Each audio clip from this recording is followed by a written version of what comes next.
All right, here's a 2014 Jeep Compass, rear disc brakes.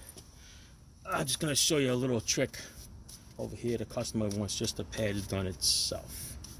So I just want to show you a little trick of what I do in order to get this top bolt off. See it, how it's hitting the brake line? Okay, you can't put a socket in there. You can put an open end in there, but even with a snap-on open end wrench, it will bend, and then you end up stripping the bolt.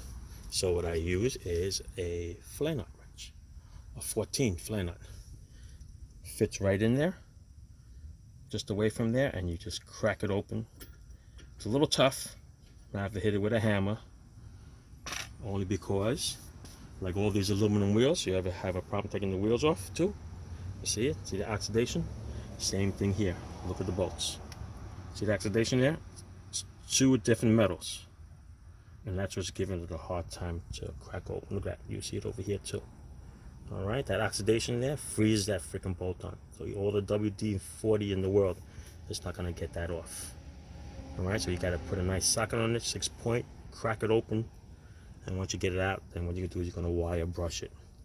Okay, wire brush it so you don't have this problem later on. You can put a little never sees in there, right on the edge. Okay, right over here. Don't have to put on the threads. Just clean it up nice. Okay, just want to show you something else too. Okay, so instead of taking the bolt all the way out and then fighting with it to get it back, because you can see how close it is, what I do is I take the bottom bolt off and then I tip it over. See that? You slide it up, tip it over, change the brake pads in and out, change the clips, put a little grease in there like you're supposed to, and you're good to go. Right? And if you do have to change the rotor, just go back there and get the bolts back there.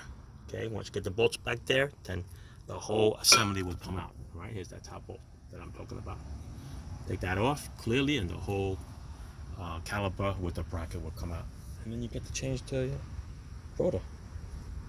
All right, so that's my tip for the day. All right, instead of taking that bolt and fighting with it all the way out, just loosen it up enough so that you can tilt the whole caliper up out of the way. Change the pads and knock yourself out.